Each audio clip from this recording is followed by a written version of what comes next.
Welcome to The Hidden Story, a space for the conversations we don't usually have out loud. I'm your host, Dr. Vasilia Binnenstock, and here we're going to explore real stories of resilience and the moments that shape us. Every life has a hidden story. Let's tell the stories that change everything. Welcome to the Hidden Story podcast. I am your host, Dr. Vasilia Binnenstock. Today, our guest is Nic Harris. Before we get into it, don't forget to follow. Also, go over to my Instagram and follow at Dr. Vasilia on Instagram. In my bio, you will find my Substack, and you'll also find my mental health journals and other really useful resources. So our guest today is Nic Harris. Nic is a former NFL. Sorry, let me start again. Our guest today is Nic Harris. Nic Harris is a former football linebacker for the NFL. He was originally from Louisiana, where he was a unanimous defensive MVP before he played college football at Oklahoma. He was then drafted by the Buffalo Bills in the fifth round of the 2009 NFL draft. Um, when he was at Oklahoma, he was a two-time captain, two-time All-American, and his last game was the national championship against Florida. So welcome, Nic. It's really great to have you. Thank you for having me. Yeah.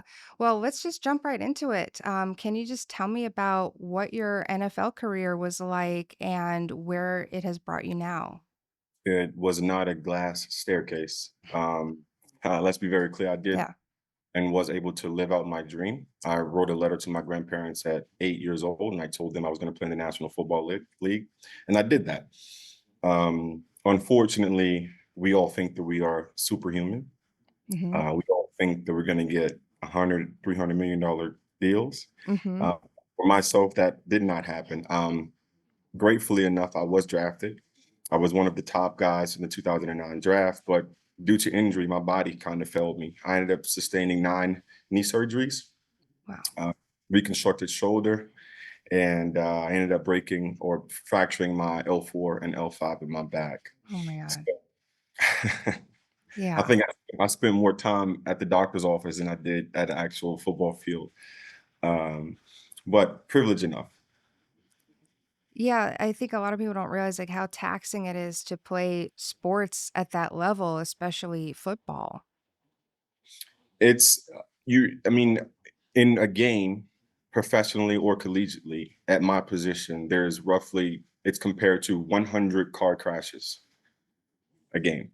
Oh my God. So when you think about injury, when you think about frontal lobe, when you think about CTE, when you think about dementia, all those things take into effect and factor in.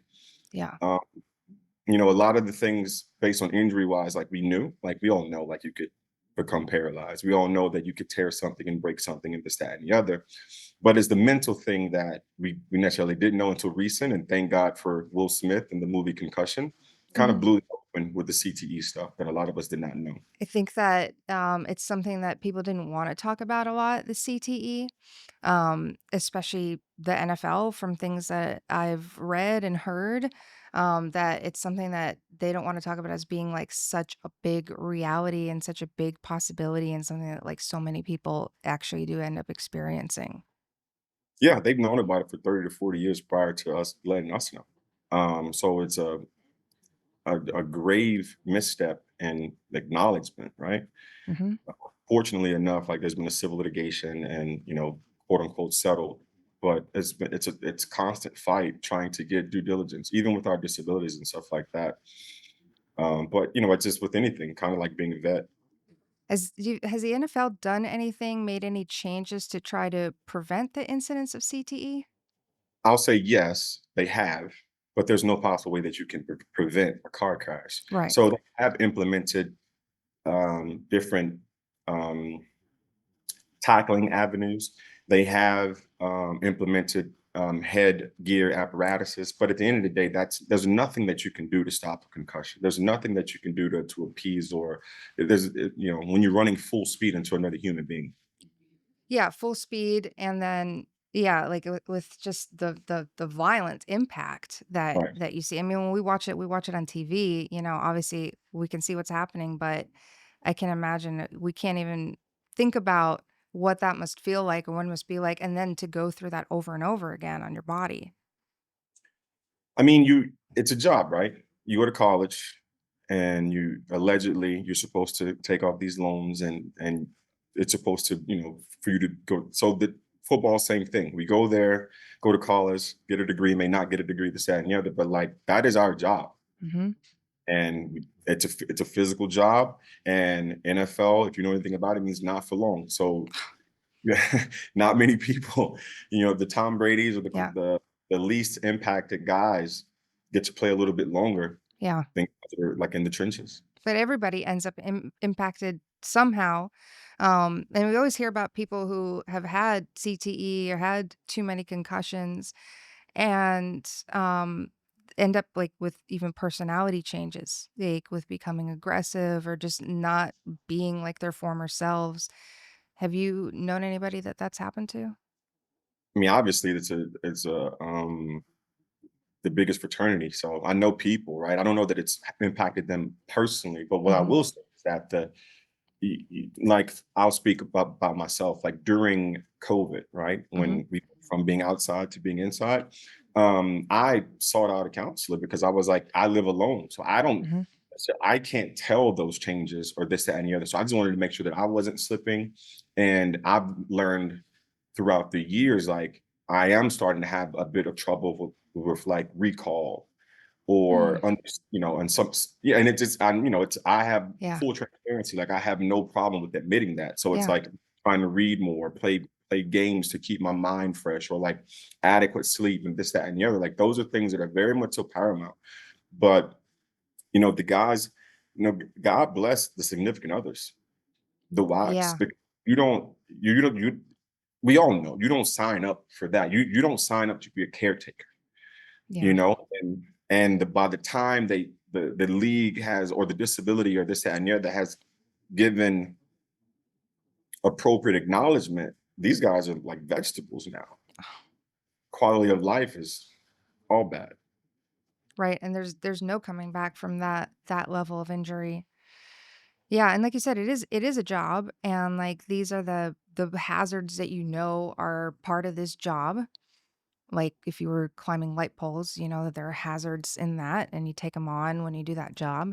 But I feel like with something like playing for the NFL, those bright lights, that dream you had as a kid, it overshadows that, and it makes me wonder, like, do people how much do people really think about the hazards of it before committing their lives to football? Money talks. So if in the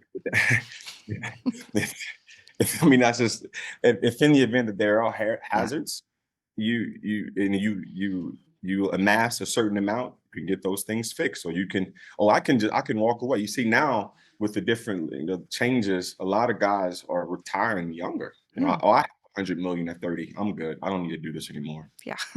And I just fall off the grid. Unfortunately, I wasn't one of those guys. I Yeah.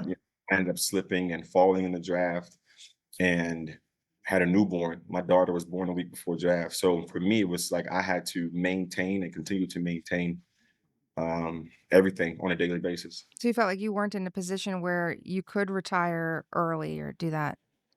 No, Yeah. I didn't leave the game. The game left me. What did that feel like having to step away from the game?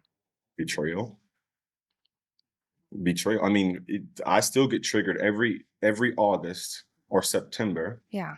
when you smell, because I've done something since I was 5 years old every fall. Mhm. So you smell that fresh cut grass in the morning, or this, that, and the other. Mm. It triggers, like practice or two a days or this, that, and the other. So I still have like that mentality. But yeah, I just felt like betrayal, like my body, and then I kind of had to make a decision because I was still training, knowing that I wasn't wanted. And that's a very, very, very humbling experience to have a guy in a tie, i.e. GMs, who's never played the game, Hmm. and they tell you, hey, you're not good enough, or we don't want you. So it's a very humbling feeling to sit in that office. I don't know if you've ever Yeah. seen, yeah, but No, go on. no, you're fine. Yeah, like, right, somebody who doesn't understand what it means to you, someone who's just looking at it's not that you're not good enough, it's just that your body has given out. Your body can't actually sustain it anymore.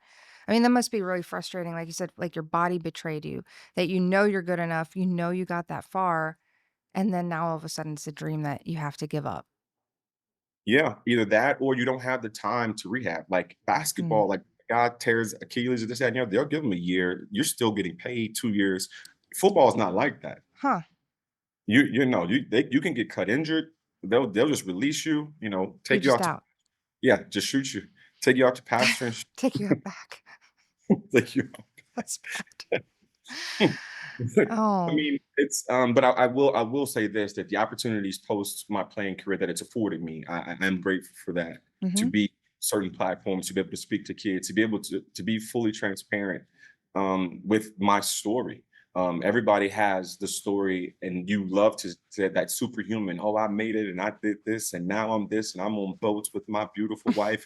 Well, that's the story Mhm. that even with shows and commercials and movies, but you never see the story about the guy who did everything, the kid that who did everything he possibly could Mhm. not to be a neighborhood hero. Yeah. Right, you do everything you could, and then you encounter these things that are just not in your control anymore. Right.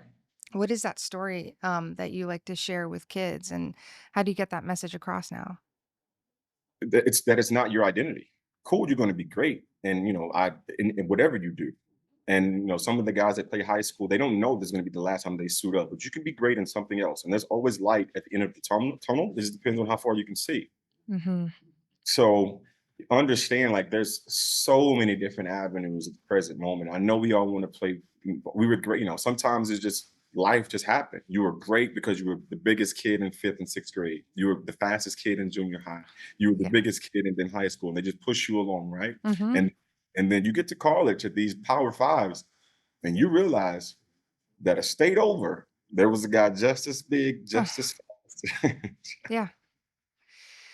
It's hard to deal with. I felt like that in school a little bit, where it's like you study, you're at the top, you get all these good grades, you get the SAT, and then you go to like a good college, and it's like everybody's the same, and now all of a sudden you're not the top anymore, you're not special anymore, and coming to terms with that. I've in my therapy career, I've counseled a number of athletes, and I've counseled some people who had to leave their sport. um, and what you said about identity, that's something that I've noticed a lot is like, I worked with some people who their injuries were so bad that they were told, if you keep going, it's going to end up really, really bad for you. And it wasn't enough to dissuade them because that's their identity. Like, that sport is what got them out of a predicament or got them out of where they grew up, and it just becomes who they are, and I think that's really interesting that you mentioned that, you speak to that. For me, it was always I always wanted to be who I needed. Hmm.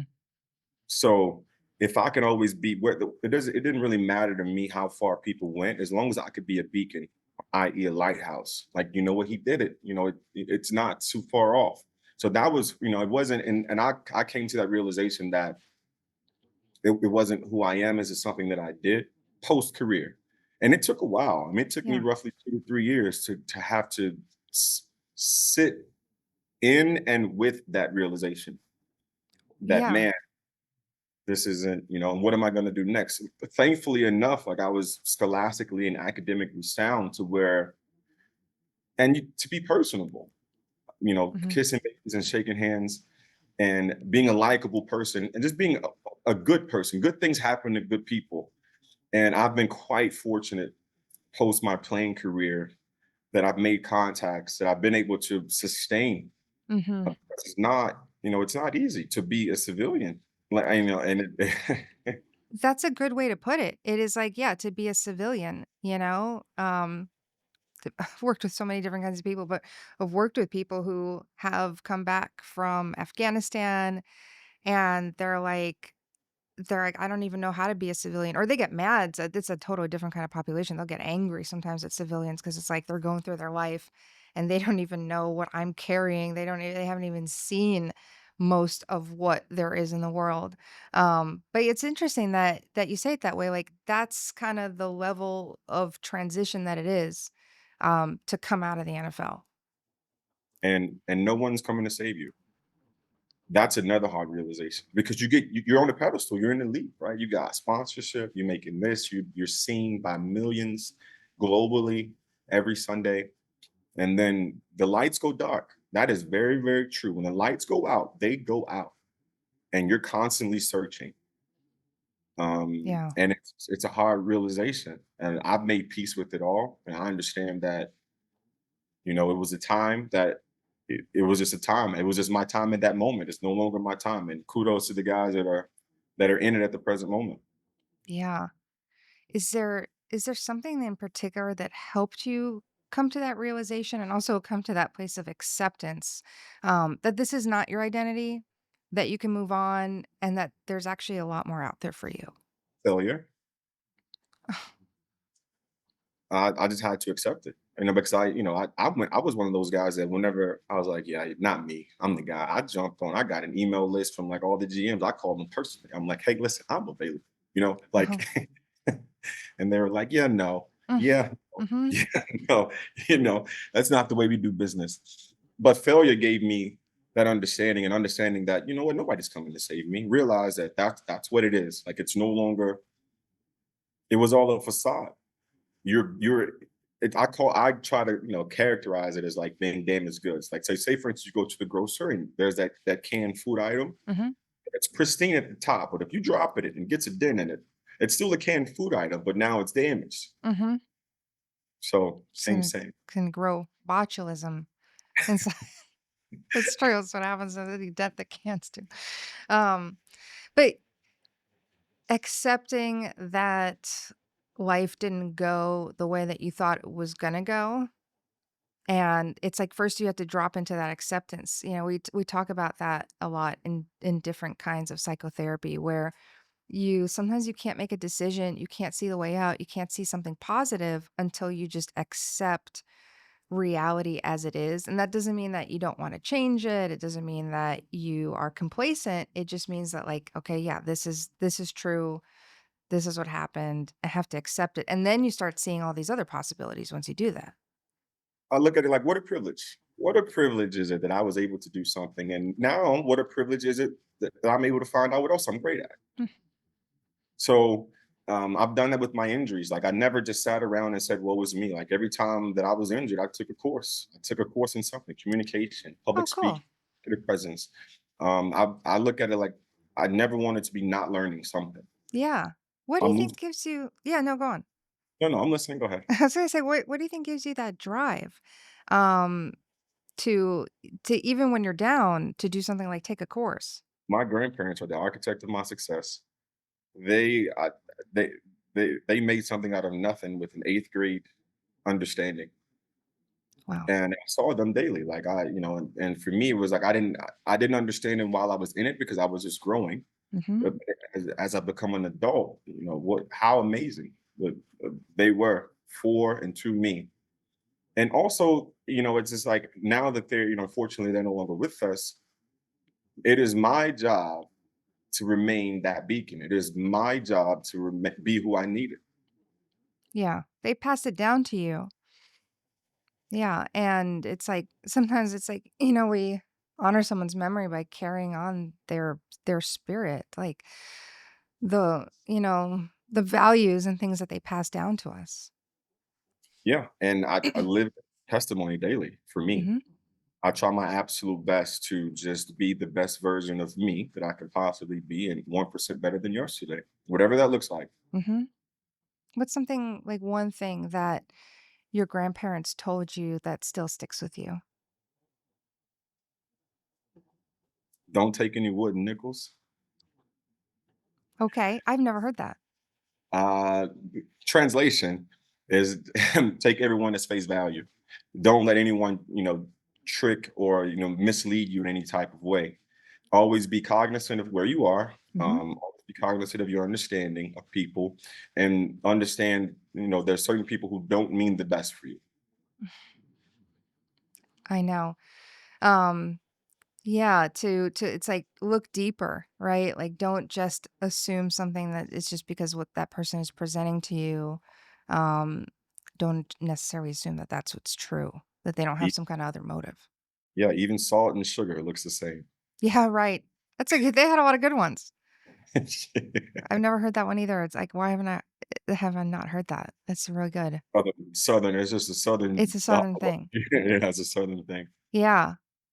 What are some other Southern sayings that, like, I'm missing that, I don't know, it's like, 'cause I would, I speak with my grandparents every Wednesday, and, Mhm, but I'm very, very rural, and that's something I give them something to look forward to, and this, that, and the other, and literally they leave me flabbergasted every time that I speak with them. I think most recently she was like, my grandmother told me, she was like, "Everybody can't pray for you."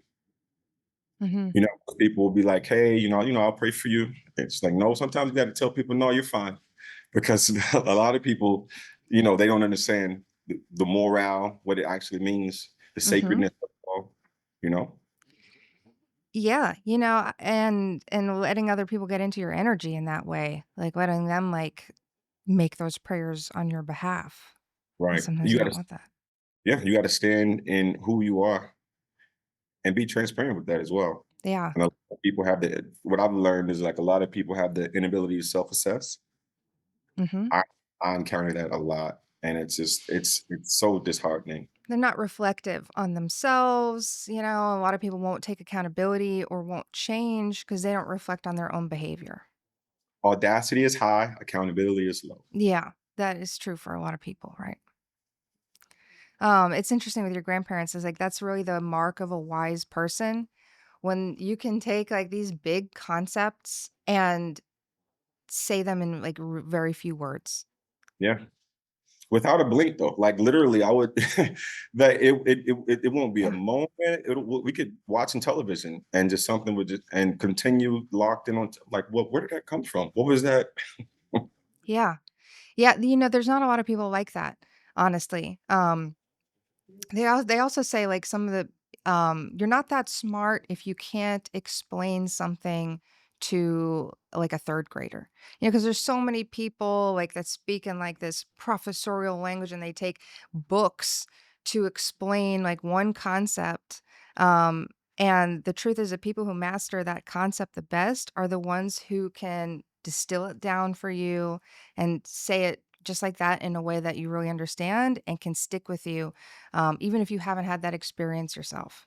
Yeah, we call it prophetic jargon. Ultimately, it's just words around words, Mhm, and it's getting to the point. And the third grader fit the same. I agree with that 100%. mhm. Like, I'm also understanding enough to know that we come from different backgrounds. So hey, please teach me, right, how you understand best, so I can make this work for the group as a whole. Yeah, it's very wise. It's like you said, a lot of people don't the audacity is high, but the self-reflection and things like that, and it sounds like being able to face yourself and face life and reflect on things is one of the major things that got you through some of the struggles. Yeah, I mean, you have to realize that you're not your errors. A lot of people walk around thinking that I am my mistakes. No, what a blessing yet again that we get to wake up daily Mhm. and correct it. Yeah, The error is if you're not correcting it. yeah. It's powerful as you're saying it's like you're not your errors and you're not your wins. Like you are something bigger than that. You don't have to be defined by any of those things. Right. And you got to figure out what that manifestation looks like, and then what path you want to walk. For Yeah. me, it's and I have conversations all the time. Is if in the event the good Lord took me today, like I'm okay with it. That is such a hard place to get to say that you don't have guilt, you don't have regret. You can live with yourself. Yeah, that at any moment because there's so many people that are like, "Oh, I one day I'll get to this," or they're carrying so much guilt and regret. And when they're really faced with death, they're scared, and they're not ready to go because there's so much that's been unresolved. And that's I think that those are the same people that think that they have tomorrow. It took it for granted. They took it for granted. I personal train clients, and I tell them all the time, like, "Hey, listen, I can't want this more than you." We say that in therapy too. They always say, "Don't work harder than the client." And you feel it sometimes too, where you're like, "Oh my god, I see that path for them," or "I see if they just changed this or if they just thought that differently, they could get there." And sometimes I've felt that too. You start pushing them, and once you notice it, rein it back because it's their work to do. You can guide them, but it's their work to do. You're overexerting, and, like, I don't have a problem with being transparent with you. "Hey, listen, like, you don't want this." And I've had clients who, like, I've had to dismiss. Like, I'm okay, like, this is a waste of time Mm, because you've invested in me, yeah. and it's my job to give you an RTI, right? So if in the event that you come here and you just want this to be social hour, I suggest you go to, like, a spa or take yeah, Yeah. So you've actually, like, let some, like, training clients go yeah. because Oh, they weren't putting in the work. Like, they weren't there for the reasons they said they were there. yeah, I'm good on that. Like, I'm not here to be nothing against you, but I'm not here to be your therapist, right? I'm You're not. Yeah, you're not there to be their therapist. Yeah, and I'm not there to do the work for them. Yeah. yeah, so it's like if in the event that I see like and also people they take believe it or not, they take us for granted. Oh, you're just a guy who trained. You have no idea about my CEUs. You don't understand about my how my certifications work, how I have to this, that, and the other. I'm constantly learning my programming. Just take it for granted. Wow. I mean, I feel like that you would know all those things considering your background and where you are, and yeah, and also Well, that again, you're expert in what you're training. I'm an expert. 10,000 hours. I'll be 40 in October, and Mhm. I was 5 years old. So I think I'm quite, I and would I'm s also never not learning. So I'm also trying to continue to learn. Yeah, I would say so. No, yeah, you seem like to me like someone who's always like continuously learning, continuously reflecting. You said something that it stuck out to me a few minutes ago. It was like good things happen to good people. Mhm. And it stuck out to me because a lot of people believe the opposite, right? They believe bad things happen to good people. Bad people always get what they want in the world. Only the good die young, like bad people get to just win and just take whatever they want. And it's the good people who are the ones suffering and carrying the burden. It's just like a really common way a lot of people think about good people. But it seems like you have a totally different view on that. I, for me, first and foremost, I will say this: some people do fail forward. I will say that that is Hmm. very.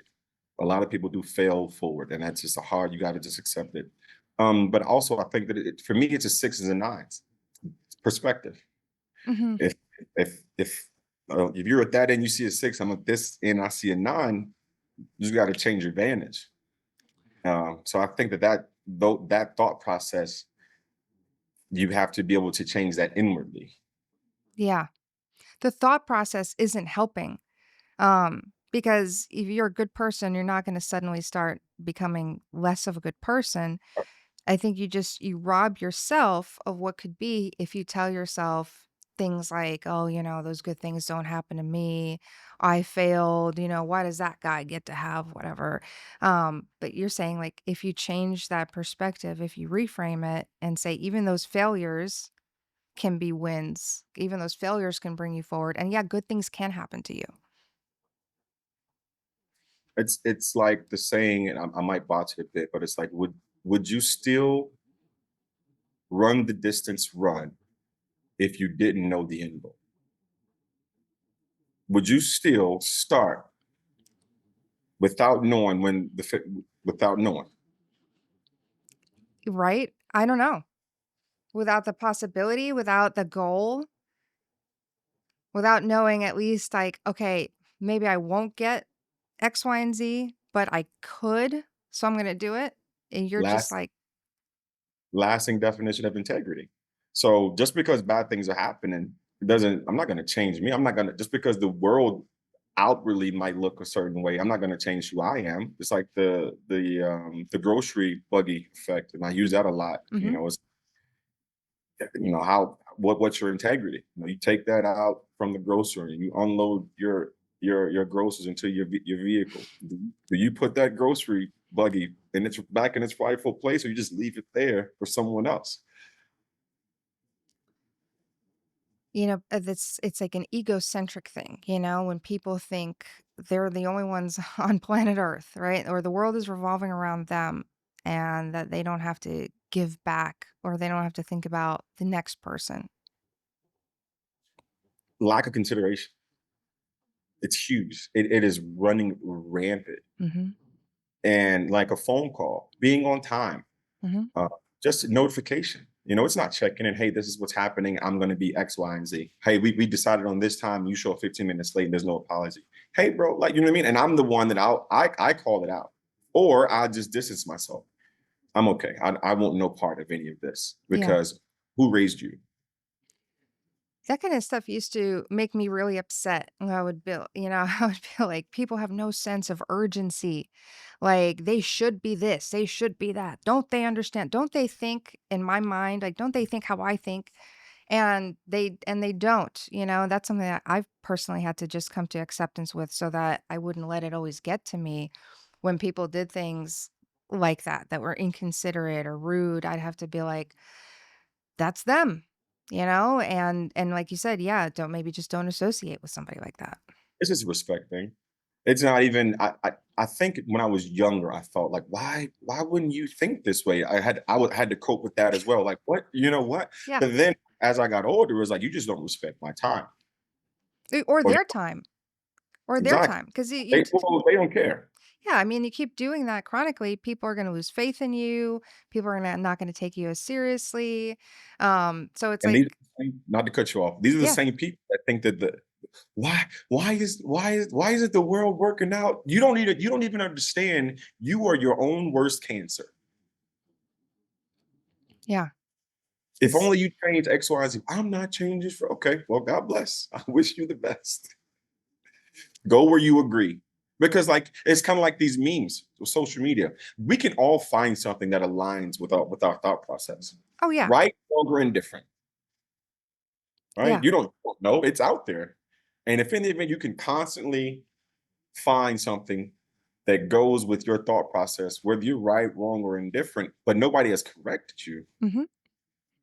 Just reinforce whatever you believe, justify it. It's so much easier. It feels easier in the moment to Mm, just justify what you did, or validate what you already believe and not have to change because changing or realizing you were wrong is so hard.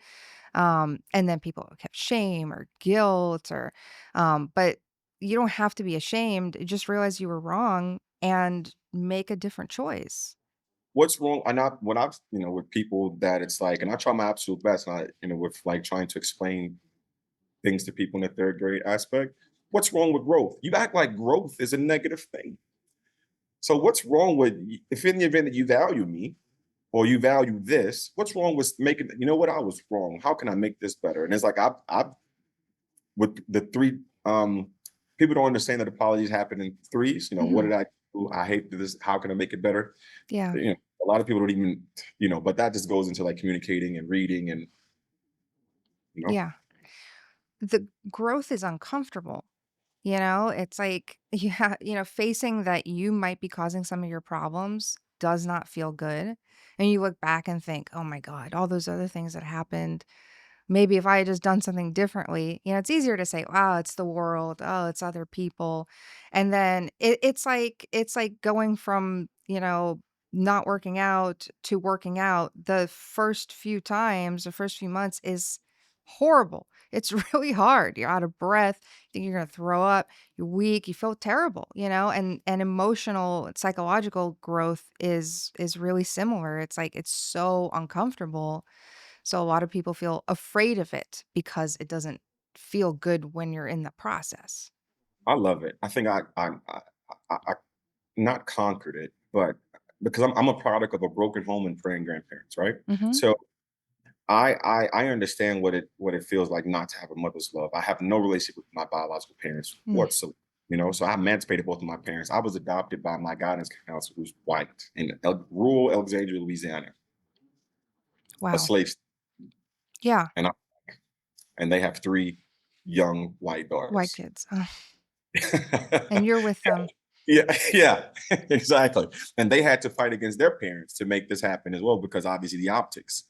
But I say Mhm, that this, like at the I stand in it. I love the certain level of like being able to grow, because I mhm. did get that shame at one point. Like I didn't want people to know about my home situation. Yeah. I didn't. I didn't. We all want to put on that facade, that face, right? And Mhm. even more so now, with God bless, with social media and cameras, Oh, yeah. everyone wants to be The someone. filters and the Oh man, God bless America. But I like fully stand in it. Like, man, please help me to be. Oh, I saw this wrong. Thank you, because something wasn't clicking. yeah, because your life will get better. If you change it, your life will get better. You have control over that. Yeah, Yeah.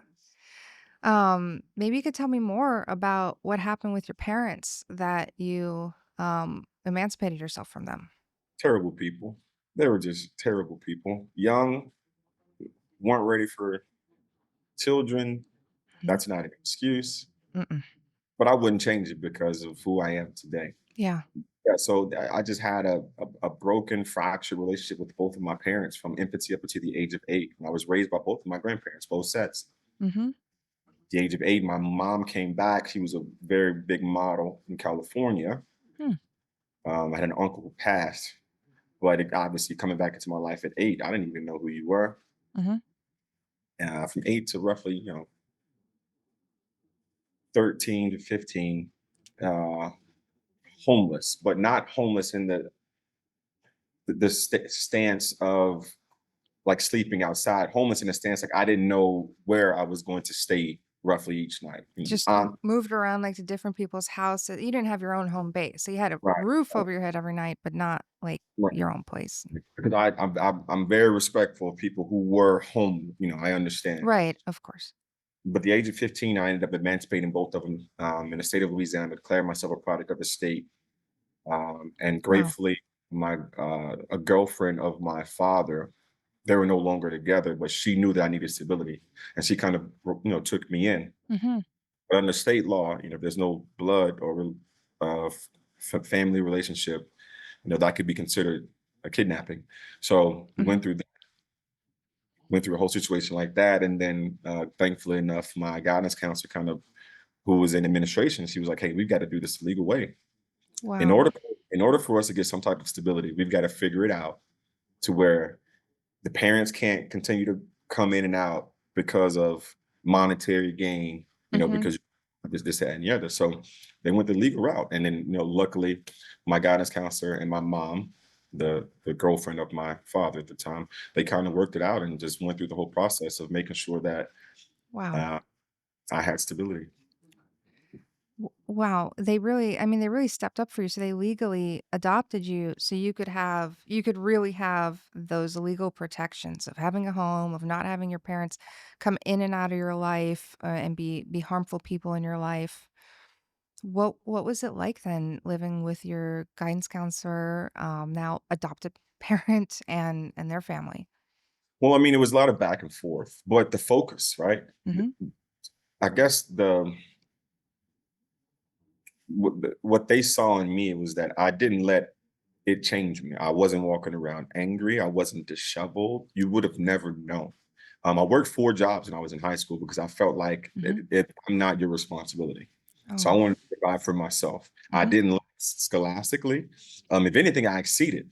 My mom, the girlfriend, when I came home my freshman year after like the first grading period and I had all A's, she brought me to the school and said, "No, it's too easy. He needs a better curriculum." wow. So yeah, so I got in trouble for doing well. They yeah, they they wouldn't let you just Right, they wouldn't let you slide because I think that maybe that they knew where that can go, that can go to wasted potential, that can go to being bored in class, not stimulated enough, like, they saw something in you and pushed you even harder. Yeah, yeah, and then I didn't let it fail. I didn't, athletically, exceeded, and so it just you would have never known. But this one day, my guidance counselor, she saw me in the lunchroom, and she just brought me in. And she's like, "There's something, you know, going on, this, that, and the other." She's like, "Would you mind?" And I was like, "All right, bet. Are you sure? Like, how much time do we have?" So I just kind of unloaded. And, by the time that we got done, like, she was all of her mascara was running, and Oh, she she ended up having to call, like, because of her oath, she had to call, like, child protection because yeah. of, yeah. So then I thought I was in trouble because I'm getting, so I'm confused. Mhm. Yeah, so it's, we had to get through, like, that was a bit of a rough patch for a couple of months trying to figure out, like, okay, where is he going to stay? Right. Um, A yeah, CPS is not always a help. I used to work for what's Florida CPS, DCF, same thing. But yeah, it's like sometimes we help, but sometimes it's not a help. It's actually like a you've got deterrent, something going, it's just not legally in place, but it's right? working. Right, and then under Louisiana law, I was an adolescent. And when the legal documents had went through yet, they had to go legally by whose name was on the birth certificate. Well, guess whose name was on the birth? Right. So yeah, like to my when I say a bad person, like my biological mom tried to interfere with me getting a job, tried to interfere with me getting my license. We had to, I can Mhm. say this now. We had to forge my letter of intent to go to college because Mhm. she wouldn't sign off. Yeah. What do you think is the reason that she did all those things? Or do you think about it? I'll leave that for the book. You have a book coming out? I'll leave that for the book. That's exciting though but yeah, it's like you have to that's oh, what is she thinking? Like that you have to wonder what somebody's thinking, is it jealousy? Is it, people have kids really young. Sometimes they feel like the child took their youth, you know what I mean? And it's like they build resentments, it's all in their own head. But I don't know. But sometimes you have to wonder like what makes somebody do things like that to their own kid. I guess that's not that's something that she has to live with. Yeah. I've made my amends with it because I did have, at one point I did realize, like, I wasn't trusting women. Mhm. How could, I'm cognizant enough to know that I went through that process. Like, Yeah. this is not okay. How could I trust you and my own biological mom? So I had those questions with myself, and a lot Mhm. of people won't stand in that. But I stood in it. And I looked myself in the mirror and I'm like, hey, this isn't okay. Like, you can't judge these people based on what you've been through. Mhm. You're not a product of your environment. And you can change every narrative. And that's what I've done. Mhm. And I still continue to do. Yeah, And and it's the right, sorry, my apologies. no, go ahead. No, I was going to say, is this the right thing to do? It is, and it makes sense, when the woman, when your mother, the female figure in your life who's supposed to love you and take care of you, doesn't, that, we internalize that and start casting that on other people who maybe remind us of that person. But so many people just take for granted when they say, like, it's a fact, oh, I can't trust. I've been through so many things. That's why I don't trust anymore. Um, That's a you thing. Yeah, it can, and you can change it and actually end up having a better life for it. Yeah, don't let this, just because people are terrible. Everybody's going through something. Everybody's on their own journey. Mhm. And unfortunately, we encounter people at some of their most messed up times. Yeah. And I'm gonna let that like, I've had relationships that what is this? The timing was off. This person Yeah. mentally or emotionally or financially just wasn't in the situation. You have to give, it's called grace. Mhm. That So I understanding, yeah. yeah, you that understanding of that, you just it's unfortunate, and it hurts. When you, Yeah. because same thing, you see so much potential that this could be if, but when you Oh, meet, I know.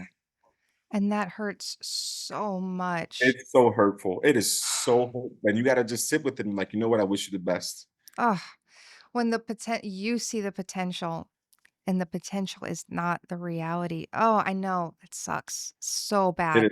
It's so bad, and, like, the potential, like, I can speak to myself, like, I've had relationships to where it's like the potential was like and you sit down, no one wants to be told though, because if in the event that you tell someone something, Mhm. but if they don't look at you as someone that's knowledgeable, but they can go to a therapist, and same therapist could tell them the exact same thing, and Yeah. that's Yeah.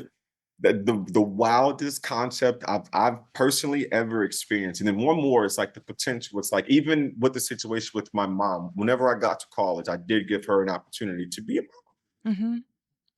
she reached out, she was married and this, that, and the other, and then it didn't go the way that you would think, you could just tell it just didn't. And a couple of things had happened, and I just had to realize, like, you know what, this isn't for the best. I've been doing quite well Yeah. without you. Yeah, right. Do you wanna let that energy back into your life? And it's more than a book, this is a movie. No, for real. I mean, that's such an emotional experience, and you had to make that decision to give your mom a chance and then just see her for who she was. Literally, just what it was, and Yeah. it's like, it's okay. Wow. Well, we're getting close to the end here. Let me just ask, is there anything that I didn't ask you that you feel like you'd want people to know? Um, I just want people to know if you've ever encountered me to understand that I have been a completely broken person, but I'm put together with the best intentions whatsoever. And always understand that we're all walking each other home. So I just hope that we give a bit more grace to people, a little bit more patience to people, Hmm. and understand that we are all in our own different season. Yeah, I like how you said that.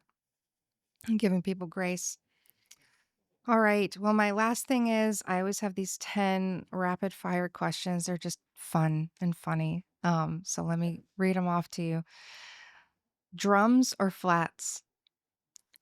Drums, Beach or mountains? beach, Dark or light colors? light, Sunrise or sunset? sunset, Texting or voice notes? neither.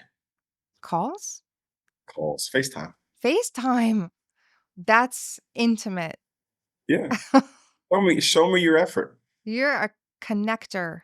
Yeah. That's because that's intimate. It's not only am I going to hear your voice, I'm going to see you. Wow. Alone time or people time? Alone time. Cozy night in or dressed up night out? Both equally. Head or heart? Heart. Plan or spontaneous? Both. And last one, safe or brave? Both. All right.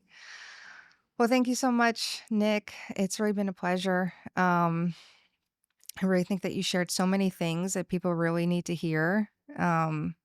These are things that a lot of times people don't talk about, don't want to talk about, don't admit that they think about. And you just going there and opening it up, I think is so powerful. It's freeing. It's you feel so light. That why carry that heavy burden when Yeah. you don't have to? If you put yourself in a safe place, feel comfortable enough, like don't force it. I understand because obviously Hmm. some people, some people can weaponize your Sure. voice. But yeah, just try to be as freeing as you possibly can be. Yeah. Well, thank you so much. It's gonna be a couple weeks. They edit it and we'll put it out, put out the episode, and then um we'll have some reels to share, like some small tidbits of the podcast. But thank you so much. No, thank you. I greatly appreciate it. It was Yeah. amazing. Yeah. Yeah. I appreciate it. It was a great conversation. I think some of the most interesting things that Nick talked about were um how that drive to continuously improve it's just not it's not an easy thing to do. It's important, but it's not always easy, and it takes doing things that might be uncomfortable. And I love how much he touched on acceptance. And in a lot of therapies, like dialectical behavior therapy, we talk about concepts like radical acceptance, which people often don't like at first because they think that acceptance means just allowing things to be as they are, or resigning yourself, or accepting bad behavior from other people. Like, I'll just accept it. But that's not what radical acceptance is about. It's about accepting life on life's terms, which it sounds really painful, especially when bad things happen, to say, okay, I accept it that that happened, that was caused. In DBT, we always say that everything has a cause, and we just have to accept life as it is now. But that's not necessarily where we stay. And the acceptance is what opens doors. It allows us to see what our options are. It actually decreases some of the pressure and some of the negative feelings that go along with our challenging experiences. And it allows us to not sit in shame or guilt or regret, but actually just go ahead and move forward and start to think about how can you turn that into something that can actually get you to a better place. So like Nick kept saying, like failing forward. So he had to accept his failures in order to actually win. And there were so many things that he had to accept, not just his own failure, or what he perceived as a failure. I think it's really a strength. But the failures of the people who were supposed to take care of him when he was a kid. So the way that his parents failed him, once he was able to just see them for who they were, not try to change them, right? So many of us try to convince people in our lives to be better, to treat us better, not try to convince them, not try to change them, but just accept who they are. He was able to move on from them, which is such a challenging thing to do. And then use that inner resource in order to drive himself forward. So we look at so many people who have a drive, or they have just like this amazing positive energy, like Nick does, or they keep pushing themselves. They turn every challenge into something better, even if you never see it, even if it's really, really tiny. It doesn't all have to be big stuff, big challenges, and big changes. But they're able to just digest and transmute and incorporate that and keep moving forward and even keep getting better. I see that a lot of times that is hinged on um, acceptance of life, accepting themselves, taking accountability for things. That doesn't mean being hard on yourself or harsh on yourself. It just means that being reflective and saying, okay, what can I change here, right? So the things that I cannot change in life, I need to accept, and let me see the things that I can change about myself in order to get myself where I want to go, or even open doors that you didn't know existed. So that's some of the things that I think are really amazing about Nick's story. Um, some of my favorite things are just the level of reflectiveness and wisdom that he had about life, that it sounds like he also got from his grandparents, to be able to not just take experiences at face value, um, but look deeper into them, find the meaning in them, find the meaning for himself, and get a gem out of it, something that he could use to propel himself forward. So I'm so glad that you were able to join us for the conversation with Nick. Look forward to seeing you again next time on The Hidden Story.